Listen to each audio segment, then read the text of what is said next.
The broadcast is now starting. All attendees are in listen-only mode.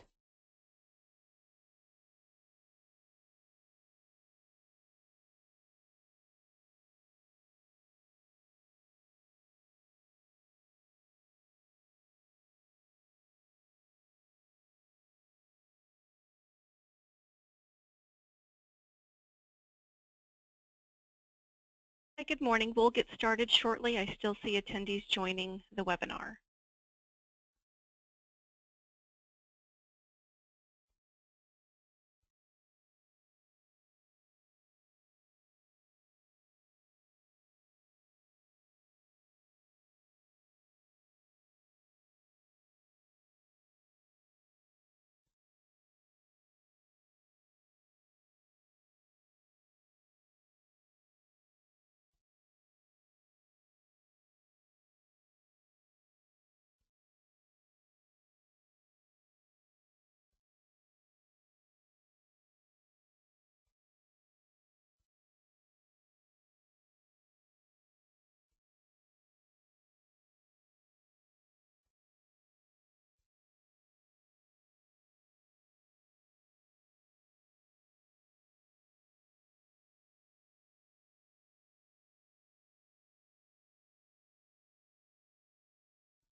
Hi, I'd like to welcome everyone to How Stores Comply with Updated PCI Version.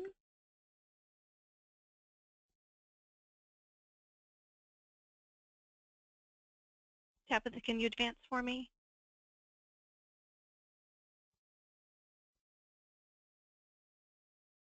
So I'll be walking everyone through the agenda this morning.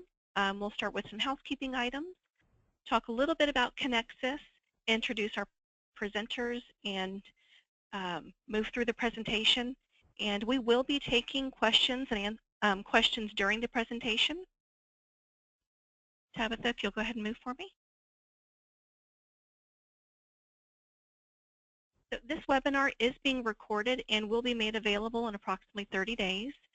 It will be uploaded to the Conexxus YouTube channel, and you can also link to it through the Conexxus.org website. The slide deck for today will be available by completing a short survey at the end of the presentation. A link will be emailed to everyone. We would appreciate everyone taking the survey. And our participants today, if you have questions, if you'll please detail them in the question box. And as we're going through, I will interrupt our speakers to deliver your questions. Again, this is, everyone will remain on mute for the entire presentation, and we will do our best to get through everyone's questions. A little bit about Conexxus. Conexxus is a nonprofit member-driven technology organization that is dedicated to the development and implementation of standards, technology innovation, and advocacy for the convenience store and petroleum market. We work together to develop standards. Our vision is to provide a forum where all industry stakeholders work together. Conexxus members are industry advocates working together to solve technology challenges.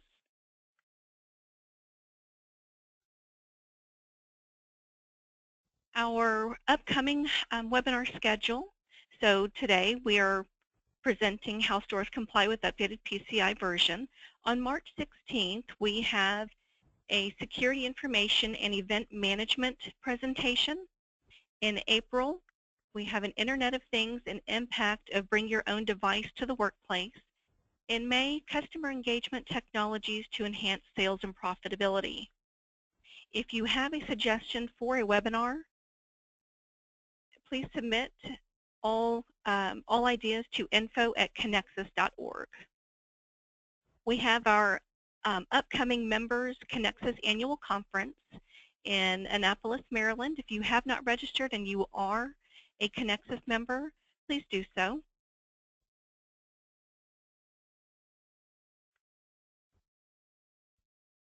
I would like to thank Allie Russell. She is our Conexxus host today. My name is Kimberly Ford, and I will be moderating this session. I am the POS Systems Manager for Valero Energy for the Marketing and Supply Group. And today, our speakers we have Tabitha Greiner. Tabitha is the Chief Security Officer at Acumera and has nearly 20 years of experience in information security. She's very well known in the industry and has been referred to as a mentor and a PCI rock star. When she is not deep in the trenches of security, she spends her time gaming online and sharpening her photography skills. We also have with us Dr. Brandon Williams. Brandon has 20 years of experience in business technology and information security and has co-authored 4 books on PCI. His specialty is navigating complex landscapes and finding innovative solutions to reduce risk. When Brandon is not at speaking engagements, writing, and blogging, he spends his time flying airplanes and cooking up some great Texas barbecue.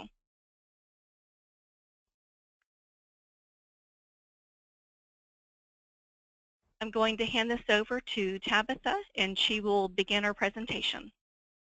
Thank you, Tabitha. Hello. Thank you. Thank you, Kimberly. Hello, everyone.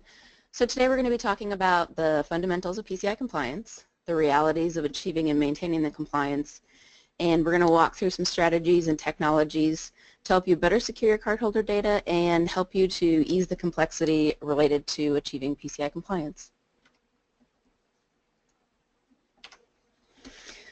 So I often get asked, does the PCI DSS apply to me? So the paragraph that you're looking at on the screen was pulled directly from the PCI DSS standard, and you'll notice they actually emphasize the word all. So the PCI DSS applies to all entities involved in processing. You'll notice it also applies to all entities that store, process, or transmit cardholder data. So you'll notice there's some things that are not in the definition. So nowhere in the definition does it talk about company size. It doesn't talk about the number of transactions. So when I get asked, does the PCI DSS apply to me, I usually ask, did you store, process, or transmit 1 credit card last year? So many people mistakenly believe that the PCI DSS somehow changes based on your size, or you have to reach some sort of minimal threshold for it to apply, or the date you need to be compliant is sometime in the future, but none of that's true. So the PCI DSS requirements apply to everyone now. And they are actually the same whether you're involved with 10 credit cards or 10 million credit cards. So the PCI DSS applicable requirements are only dependent and only change based on your technologies, your people, and your processes. So there's another definition of entities that the PCI DSS applies to that's very often misunderstood, and that's in regards to service providers. So the definition you're looking at is from the glossary of the PCI DSS. And you'll notice the definition directly calls out service providers that are directly involved with cardholder data, but you'll notice that the definition goes on from there. So it's the second part of the definition that people tend to forget about, especially service providers. So service providers that fall under PCI DSS scope also include service providers that control or could impact the security of cardholder data. So I've probably heard dozens, maybe even hundreds of times a service provider explain that they don't need to worry about PCI compliance because they don't have direct access to cardholder data. So if you hear from one of your service providers, like your firewall management company, which is actually in the definition itself, or your POS tech, you can point them directly to the definition and let them know that maybe they need to take a look at some things. So key players, here's another area that's kind of misunderstood, the breakdown in responsibilities between the actual council and the payment brands and the acquiring banks. So here you can see the contrasting responsibilities between the council and the payment brands. So the SSC, or the Security Standards Council, is responsible for things like standards and education, support documentation, guidance documentation. They maintain the list of assessors. They do assessor training, and they also have a list of validated solutions. So contrast that with the right-hand side where we have the payment brands and the banks. So they deal with actual compliance program. They set deadlines for when you need to do certain things. They define penalties, and they are the ones that are directly involved when there's a compromise. So the PCI SSC, which once again is the council, does not get involved in any of these aspects. They're not involved with compliance or validation programs. They don't, divvy out fines. They don't get involved in breaches or deal with non-compliant entities. So let's look at some key dates. So the current standard, which is 3.2, was released in April. The last standard was retired in October, so there's only one standard right now, and that's 3.2. In 3.2, there are numerous new requirements that are what are considered best practices and not requirements until January 31st of next year. So you have less than a year now. There also, with the release of 3.2, were some new retirement of SSL and early TLS dates, and some of those have already passed. In June of last year, all service providers had to have a secure service offering added, or they either had to move or they had to add an additional service that was secure and met the requirements. And then I have a little asterisk. You'll notice a little asterisk next to June 30th, 2018.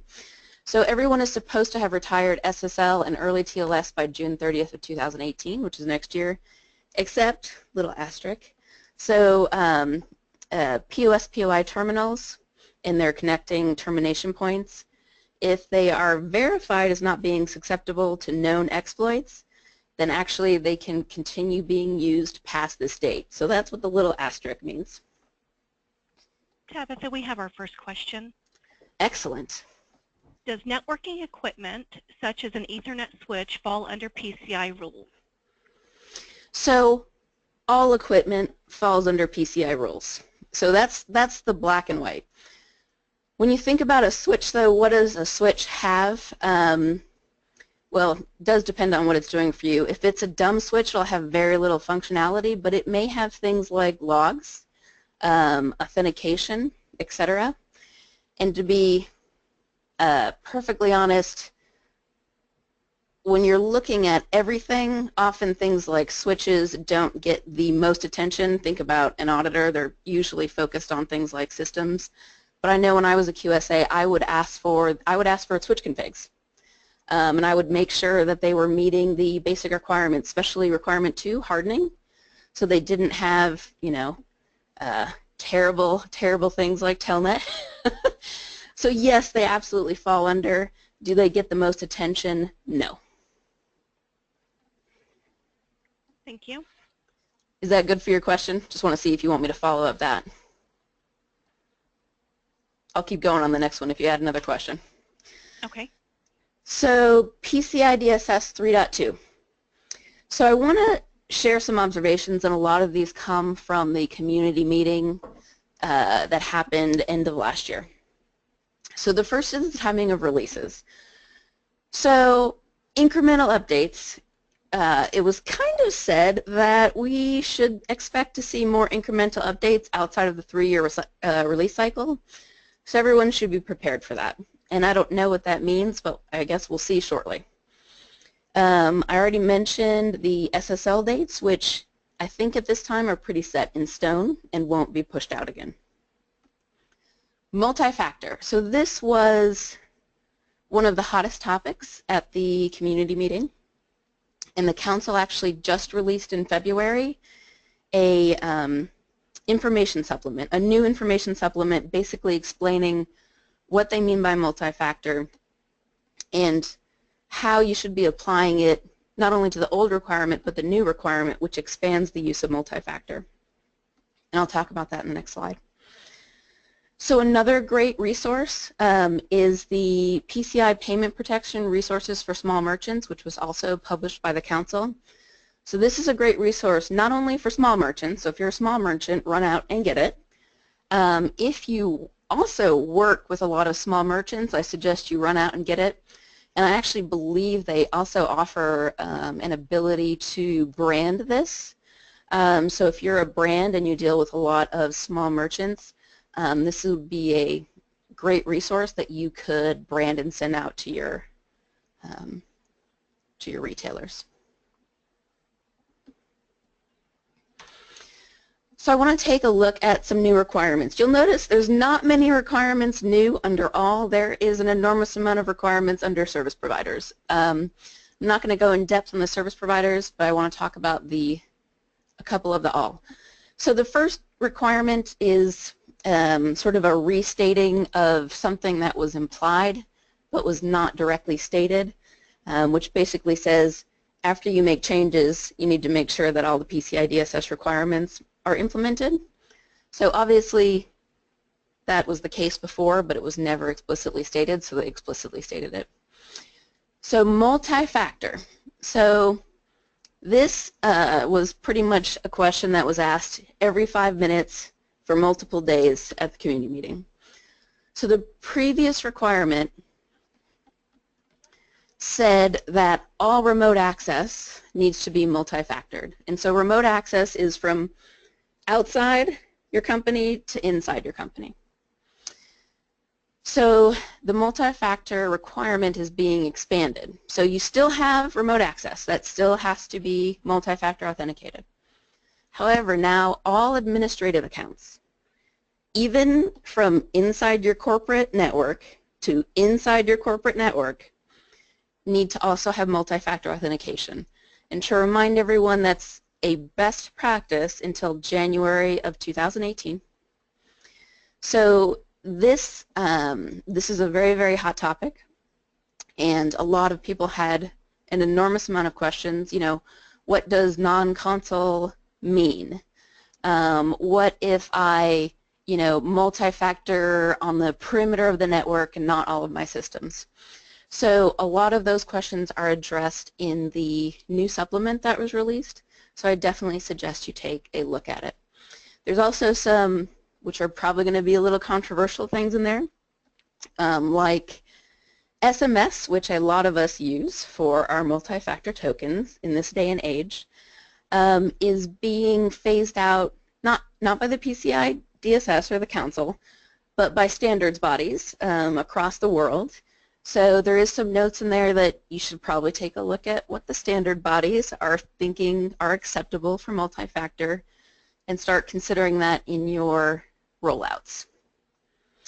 The rest of the requirements, there's a bunch of requirements listed here, are all geared towards service providers, and a lot of them are about basically accountability.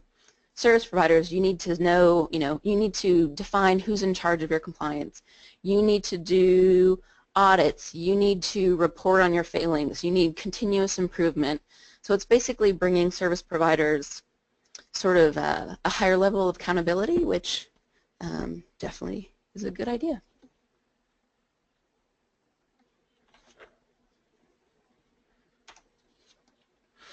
So I want to talk about compliance and validation. So what's the difference between compliance and validation? This is another aspect that's kind of misunderstood. So compliance is the act of meeting every applicable PCI requirement every minute of every day. So it's a continuous process that never takes a break.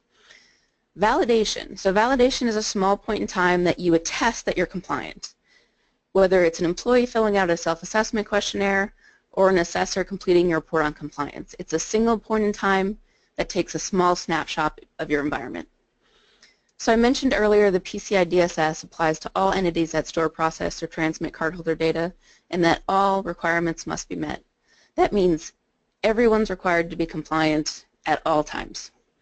So validation, but who needs to validate, how they need to validate, what happens if you don't validate, that's determined by basically your card brands and your acquirer.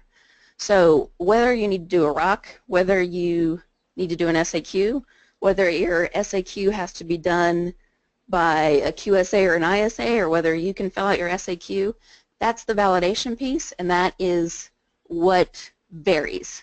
The compliance part does not vary. Everyone is supposed to be compliant at all times.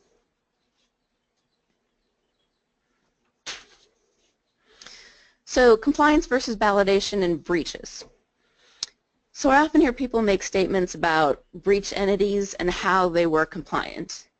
And usually my response is, I think you're probably confusing compliance and validation. Remember, compliance means you're 100% compliant 24/7, 365, and validation means you have a document that says you were compliant at some point, in time. So when you think about all the articles you've read about breaches, and so everybody get those articles in your head, and start thinking about the details. And when's the last time that when you read one of those articles you thought, wow, those guys really sound like they have their security and their compliance down? So I know I've never had that reaction, and one of the reasons why is you read those articles and you're like, wow, that's pretty terrible.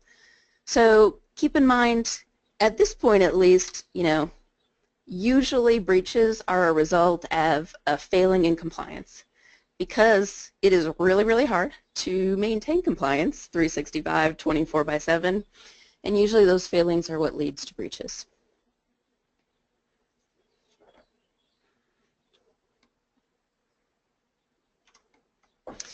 So brand relationships. If you have a relationship with an oil brand, and that can mean a lot of different things, you could be actually branded, or you could be using a brand for payment services, remember that they can be a valuable resource for PCI questions. So some things to remember are, you should understand what your contractual requirements are, and you should ask them if they have any PCI programs, recommendations that can help you with your PCI compliance efforts. I know some oil brands have recommended vendors, some have required vendors, some directly resell, some of them have partnerships with SAQ providers that can make the sort of validation process easier. So definitely get in contact with your brands and ask them what kind of programs they have and if there's anything they can do to help you sort of ease your PCI compliance. And at this time, I'm going to hand the talk over to Brandon. He's going to be talking about the realities of compliance and how you can use strategies and technologies to better secure your cardholder data and hopefully ease the complexities of your PCI compliance. Hold on one second, Tabitha. We have a question. Sorry, Brandon. Okay. No worries. Has PCI's definition of administration changed significantly? Their original position was anything that could impact security of CDE or security of another user. So altering something like a loyalty config option would not necessarily require MFA.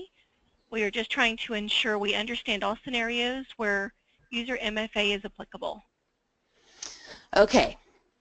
So this was one of the hottest questions, which is first of all, it has to do with the account. So it's an administrative account as opposed to an administrative action. So if you have an administrative account, let's say that is taking a non-administrative action, it's still an administrative account, right? So it applies to the administrative account. I don't have the exact wording from the new supplement in front of me, but it's basically anything above user. Now, what you said, you might be able to argue with an auditor either way, but I believe if it is an elevated privilege account, and it sounds like that would need to be an elevated privilege account, that it would apply to multi-factor. But if you have a case, maybe well, I don't know. You would have to make a case that if it were compromised, there were absolutely no way that cardholder data could be compromised. But to be perfectly honest, once you get an elevated privilege account, it's pretty easy to compromise the system and to spread compromise, especially if you're using sort of a non-local account. So if that account or that password is used in other systems, it becomes more problematic. But the general definition they're using in the supplement is above sort of user level. Okay, thank you for that response, Tabitha. And I will probably try to find the name of that that information supplement, and I will mention it later in the talk so that you guys can just search for it. And let me turn this over to Brandon. All right, thanks. So, we look at some of the challenges that we have with achieving compliance, and that I put this graph together just to illustrate that there's a lot of money that gets spent up front to achieve compliance. Sometimes it's in, for hardware, sometimes it's upgraded software, sometimes it's services to put those things in place. I'm actually working on a project right now where we have an IVR, so when you dial into a number and you say press 1 for this, press 2 for that. This whole IVR has not been maintained for years, so it's going to be an interesting thing where they may have to replace the entire IVR to handle certain elements of compliance with PCI. So, there's also this human capital effort, right? So where if you haven't been doing anything with PCI previously, when you start to do things with PCI now, you will have to have some people that have altered their job descriptions to handle things for PCI. Like a perfect example is one of the things you need to do for PCI is inspect your terminals for tampering. So that means that it has to be somebody's responsibility to periodically check and look at those terminals, or look at the gas pumps and things as you guys are out in the field, and make sure that all the elements of the CRIND are the way they're supposed to be. The people haven't attached skimmers to them. Inside the store, people haven't replaced the terminals or done bad things to those terminals. And so there is a human capital element. And there are some ongoing costs. So as Tabitha mentioned, it's really, really hard to be compliant 365 days out of the year, every hour, every minute, every second of the day. And so there is an ongoing cost to continue to maintain that, whether it's through scanning, or it's, again, human capital, or some other element that you have to spend in order to, it could be a maintenance contract as an example for a piece of hardware or software to make sure it's up to date and you're getting security patches.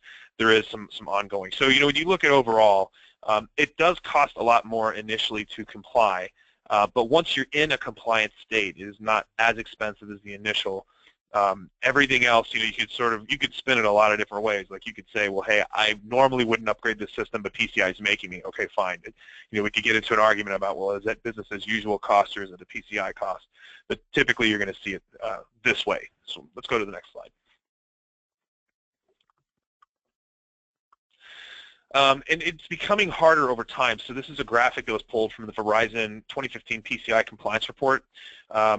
You can download this report. I believe they released another one last year, but I really like this graphic because what it shows is that over time, people are still improving. They are improving. Like the numbers are getting better as far as who's compliant on the initial interim assessment between these 3 years, or what's the average compliance rates for their customer base. But you can see it's still pretty tough, right? I mean, 80% of the folks in 2014, when they had their initial analysis done, were not compliant, and it's because there's so many controls, and again, it's very difficult to maintain over time. Let's go to the next one. So I worked with a customer, gosh, now 11 years ago, and I remember that one of the things that this guy said in front of a group of about 600 people was, they were doing the big hoorah speech because they'd made compliance. They'd made it finally, and they'd spent a lot of money and a lot of effort to get it done. But he stood up in front of everybody and said, guys, we're only one change control away from non-compliance. And it really comes down to, once you hit that compliant state, if you're doing all of the ongoing things, the only way to get out of compliance is to do something to undo a control or not keep up with the change in the standards. So, not comply with a new control, if you will. So it's pretty easy just to make one small mistake, and all of a sudden you have your compliance thrown out the window. Let's go to the next one. So there's 3 strategies that I want to talk about, and we're going to go into detail with each one of these, I believe. So the first one is outsourcing. Second one is devaluing the data, and simplification. Can you go up one slide? I want to make sure that these slides are correct. If not, we'll back up. No, sorry, other direction.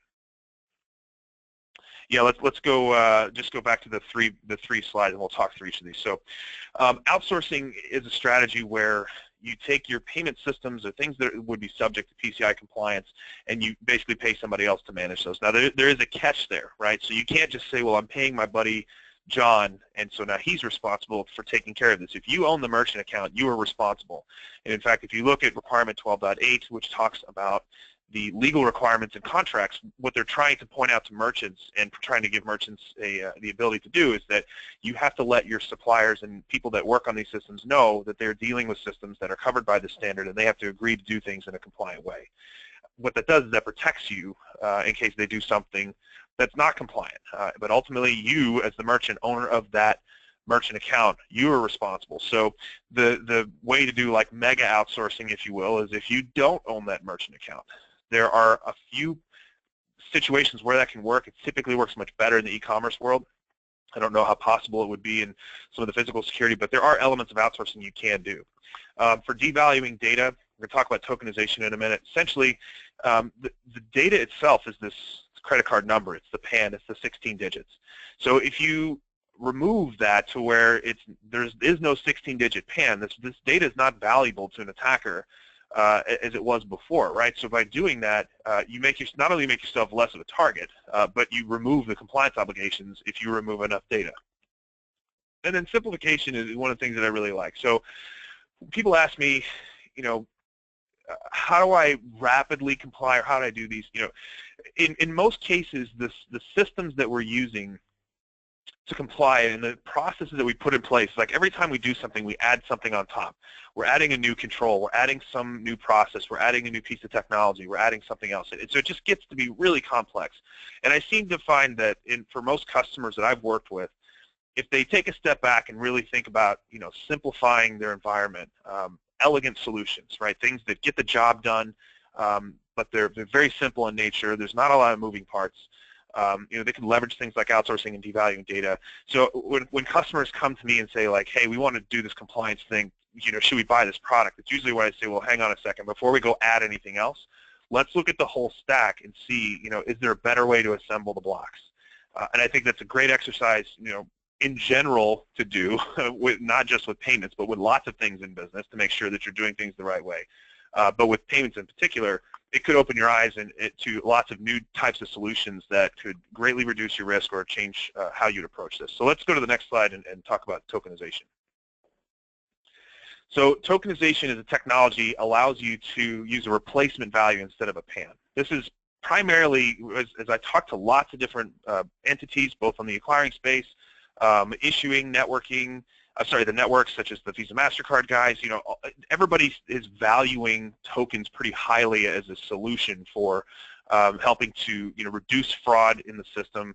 So even something like Apple Pay, which is technically a token, it's just a routable token, or something that is not tied to any payment instrument in a routable way at all, which is just a replacement value. So the trick here is to make sure that you scope and architect and implement this properly.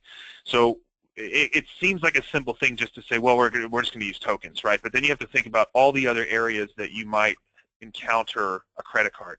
What happens if a system goes down? What do you do? Are you taking imprints? Hopefully nobody's doing that anymore. Or are you, phoning things in? Or do you have floor limits? Or do you just shut the doors and say, sorry, we can't accept credit cards? What about somebody calling in an order, or something with a fleet card or a corporate account? Like, there's a lot of different things you have to think about and making sure that all those different entry points that you would accept a credit card are covered by tokenization. And then anytime you're dealing with your acquirer, if you're not using their supplied solution, you have to think about, how do I translate my token, which means nothing to them, into a PAN so that they can take some action, such as defend a chargeback or issue a refund or something like that. You also have to remove all PAN data, and this is the one that gets a little tricky, because we sort of say, hey, we flipped the switch, right? Now we just have these tokens. That's great. And then there's this one little database that we had that we're just going to erase that or do something to change that data. But these data stores tend to exist in a lot of different places. They can exist on people's laptops. They can exist on some database that's sitting under the marketing person's desk. I have a marketing undergrad, so I'm allowed to pick on marketers, but that's part of what I've seen, stuff like that, where you get business users who think they're doing this great thing by doing analysis, and they've got this appropriation of technology under the desk, and it turns out that it's very insecure. It's got PANs. There's a lot of problems with it, so it still could be opened up to a breach. All the operations can be done on the token going forward, as long as you have that translation point. So if you're working with the acquirer and the acquirer is providing the solution to you, in most cases you never have to see the PAN anymore after authorization. After you send that authorization message, you'll get back a token, and you can do everything with the token: chargeback, defense, settlement, further authorizations if you do the dollar pre-auth and then do something later to do the final authorization. So that's something you have to keep in mind when you put that together. And if you do this the right way, then the scope would technically be reduced all the way down to the terminal. And when we initially were giving this presentation last October, we were doing it in the context of a couple of specific technologies related to point-to-point encryption or acquire-based encryption solutions. But if you can get it to where the only place that the PAN technically exists in a card-present environment is the initial swipe or dip or tap of the card, you are in a great spot, because it ultimately is going to bring it down to the terminal itself, and then any other acceptance points that you bring in. So if you're only using terminals, then you're in a really great spot. You can probably talk to your acquirer and maybe even get some exemptions. Let's go to the next slide. So I wanted to talk a little bit about the difference. You've probably, if you haven't seen, you can go out and look. You'll see these things called point-to-point encryption solutions, and there's a certification process that these guys have to go through, and they tend to be fairly expensive because the process is very in-depth. But there's one key thing that a lot of people don't understand about the difference between something that is typically called end-to-end encryption and something that's called point-to-point. Now, this, in general, the ends or points that we're talking about are arbitrary. You just have to understand where those ends and points are.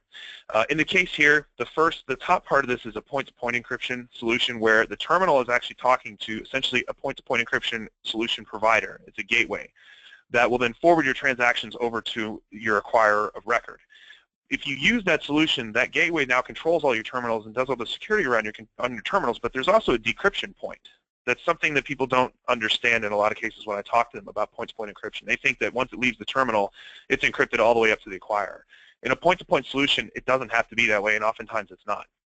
It's decrypted at the point-to-point provider, and then in many cases is forwarded to the acquirer in an unencrypted state. They typically are fairly secure. There's a lot of great companies out there, but if you're looking at a solution that is going to be completely removing that card data between that terminal and the person who's going to forward it to the network, point-to-point encryption may not be your right bet, because there is a decrypt that has to happen there, and then they can forward it on. And end-to-end encryption is a alternative. However, it's going to go all the way straight through, all the way to the acquirer. Let's go to the next slide.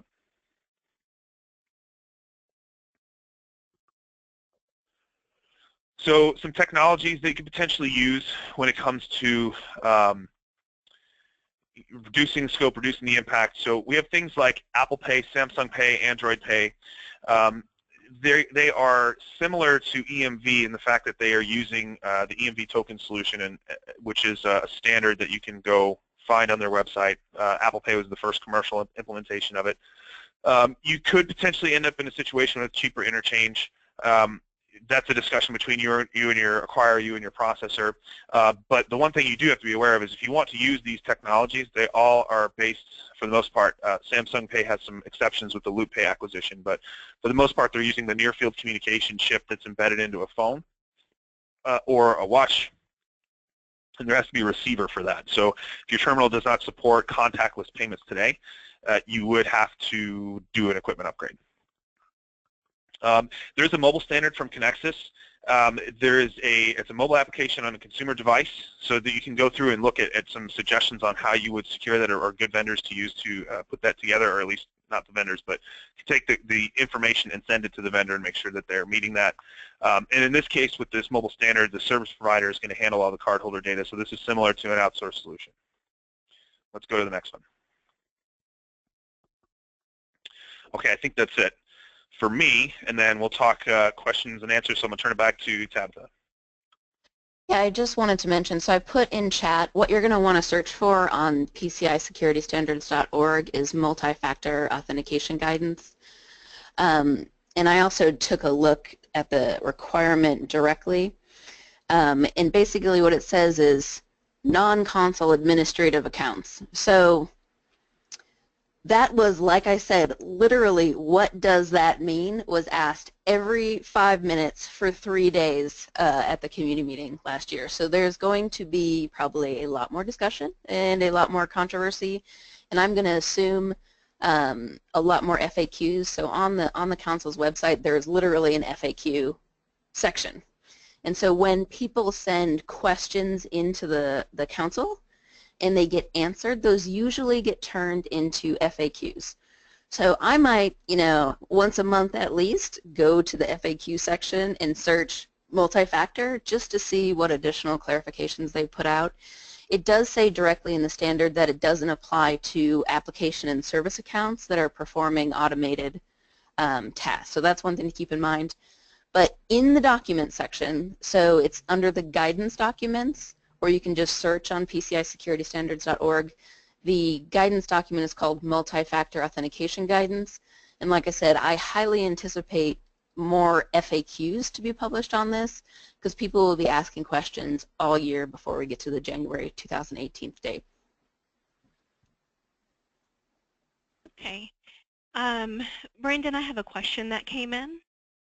The PCI website lists certified point-to-point encryption platforms that allow the merchant to complete the SAQ point-to-point encryption. Therefore, it appears this is what we need. This is what we need to be working toward. Do you agree? So that's a loaded question, and I appreciate whoever asked that question. Hopefully you're not with a point-to-point encryption vendor. But so I would argue that there are two solutions. Going the point-to-point encryption route is a fantastic route. There are some great vendors out there. The one thing that you do have to be aware is that, or there's two things. One of them is that there is that additional decryption point. It is technically that point-to-point gateway's responsibility, but it's your merchant account that's on the hook for anything. So you have to make sure your contracts are set up to where they're going to accept all responsibility in the case of an incident that they may have. But you also are going to lose control of your terminals. So in the case that some of the larger marketer groups of stations would want to have a loyalty app that they can manage and push to all their terminals, you have to go through that point-to-point encryption provider now because they are the ones that are managing your terminals. I would argue that either going down the road of picking one of those solutions, the point-to-point encryption solution, or working with your acquirer to find a similar solution that's not on the list and have them accept the responsibility. I know that there's acquirers out there that do that. I used to work for one. It's either way. If you look at how difficult the standard is and just look at how much documentation is up there on the council's website, I think the message from the council is nobody needs to do PCI stuff. Like, we need to have professionals do this, and we need to not be handling card data, and we're going to make it as difficult as possible for you if you choose to do that. I'm not putting words in their mouth. It's just sort of the interpretation that I get when I see all this documentation. I just can't imagine somebody coming into the market now not knowing anything about PCI and looking at the mountain of stuff to review and being able to get through it in a reasonable time to actually make any decisions. And I do want to add, so non-certified solutions, whether they be point-to-point or end-to-end, as Brandon mentioned, many acquirers have, well, their own solutions, and they will happily give you the same benefits if you utilize them. But additionally, I think the council is starting to recognize that these other solutions exist, solutions that are not on the P2P list, and they actually recently, maybe end of last year, came out with I don't even know how to describe it. It is a way to assess non-certified solutions to determine how good they are and whether they could possibly result in scope reduction, and that is actually published on their website. So they've produced basically a document for assessors to evaluate non-certified solutions. So at least the assessors are getting guidance on how to handle solutions that aren't on the list, which should make your conversations with them easier than they have been in the past if you're using some sort of non-listed end-to-end or point-to-point encryption solution. Yeah, just to add to that as well, working for an acquirer in the past, the council doesn't have any authority when it comes to enforcement, as Tabitha mentioned. That comes down to the networks and really which is delegated to the acquirers. So having a conversation with your acquirer, if you do choose one of those solutions, and you should ask them, what kind of scope reduction can you give me? I want something in writing so that when I give it to my assessor, if I'm using an assessor, I know exactly what I need them to look at. That is an absolutely fair conversation. You should have it. You should have it early in the sales process. But it's, you know, it's good that the council's releasing additional information because they're starting to see that there are some trends. People are getting around some of these solutions, but they don't really have the authority to do anything related to enforcement. So just keep in mind, it all boils down to your acquirer, and those conversation lines that you have with your acquirer are extremely valuable. Brandon, we have one more question that came in. Could you expand on mobile NFC possibly being cheaper interchange rates than EMV? Aren't the pays doing EMV when EMV contactless is enabled? So this is something that when we initially put that comment in there, we had one scenario that we were working with where there was an interchange discount that was given based on the contactless setup. And I don't remember all the details, and even if I did, I think I'd get in a lot of trouble by telling everybody what those details were, because like even saying the word interchange makes people's hair stand on end. So so potentially what you could look at is if I'm in a situation where I have a contact card that is potentially being, you know, it's damaged, it could be moved over to the swipe side. So it's not, when you look at the interchange that's set up, you're going to see in your agreements, if you can decipher them, it should be roughly the same to do both.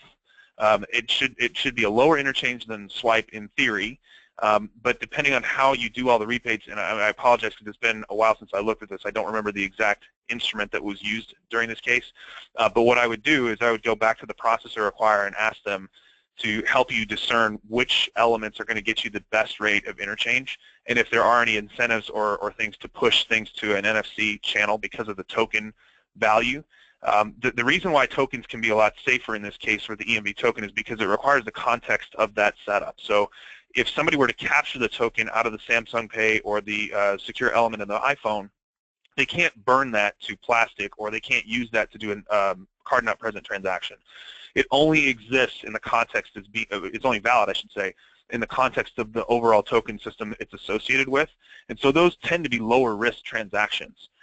So there may be some options that you can work with if you have enough pull with your acquirer to say, I want, you know, you can maybe potentially get discounts because of the safety issues related to those. But when you compare those to EMV, the only difference is that the EMV option with the contact chip does have the real payment instrument today.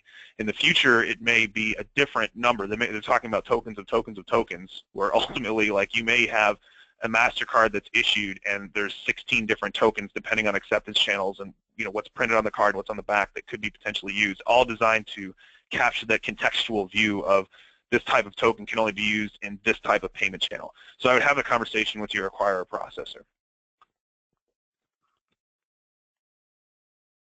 Thank you, Brandon. So I would like to open it up to everyone to continue to ask questions. If there are any more questions, please go ahead and type them in.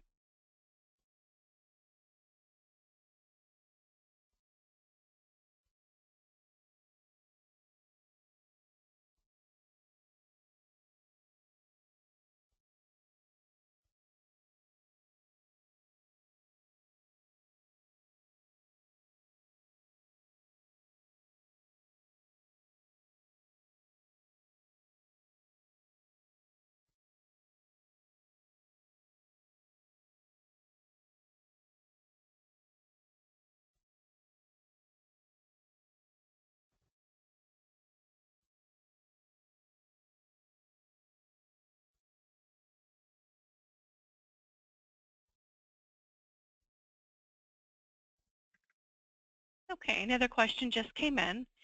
Key to moving forward is driving out cost and reducing the number of devices within the CDE. Does point-to-point encryption accomplish this? Yeah, so I'll take this first tab. I'm sure you have a couple thoughts on this as well. So it does, when you, depending on how it's configured and how everything is set up. So as an example, tokens are not actually required for a valid P2PE solution. So if you go look at the P2PE standard, you won't see an evaluation requirement around tokens being provided back. Most providers do use tokens. And so in that case, if I don't have access to the keys because the point-to-point encryption vendor is managing everything and they send me back tokens to the terminal, and then once settlement happens and everything that comes back through from, you know, settlement files and any sort of authorization, reconciliation stuff that you do, as long as it's all tokens at that point, then you have a huge reduction in scope. And I would totally agree that, you know, the less that you can handle, this is not the right phrasing, but the less time you spend handling this card information, the better for everybody. It reduces all the motions around compliance. It reduces risk. You're less of a target because you don't have this information. It's a better scenario all around. Like, in fact, in my latest version of the book, I think I even said, I hope this is the last book you buy, because at this point, unless you, very few instances, like maybe 100 companies on the planet, in the merchant space, really need to be doing stuff with cardholder data. Everyone else has plenty of technology, plenty of other stuff. You should be punting this to people who do this for a living and have all the security background and do what you do best instead of being a payment processor.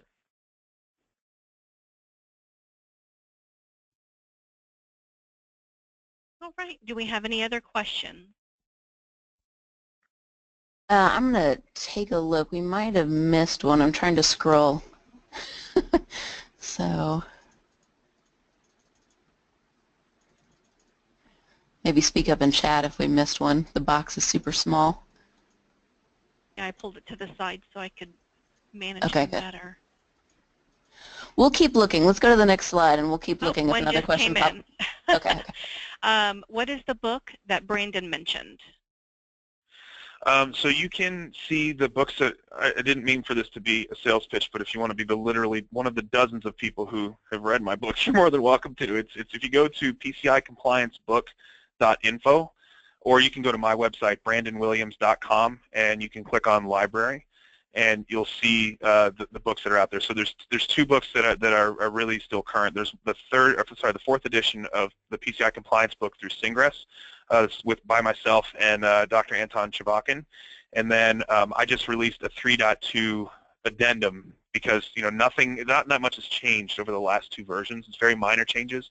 If you buy the book, you can also get access to a tool that will show you what the text was in 3.0, what it is in 3.1, and what it is in 3.2, so you can sort of see as you migrate along in various states of where you're going. So thank you for whoever asked that question. I'll also send you a beer if you can tell me who you are.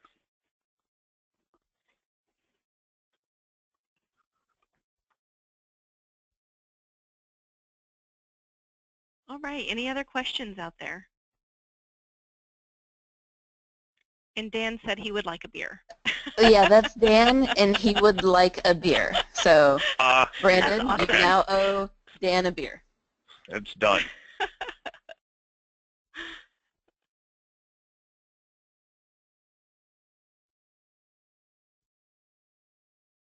And Brandon, will you confirm it's brandonwilliams.com? Yeah, BRANDEN Williams.com. You can also find me on Twitter at Brandon Williams, BRANDEN Williams.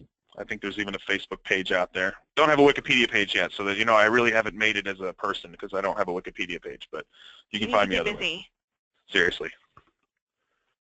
In all your spare time.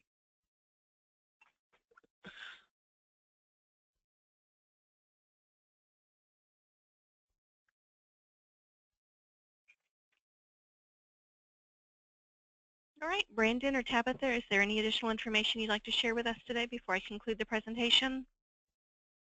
I don't think so.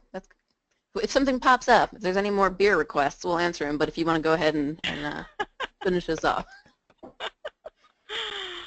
All right. Well, thank you, everyone, for joining today. This concludes our presentation. As a reminder, this webinar will be added to the Conexxus YouTube channel. Our next webinar will be coming up very soon on, sorry, I forgot which one, and I can't see my screen. March 16th, 2017 at 12 Eastern is the Security Incident and Event Management presentation. Well, thank you, and everyone have a great day.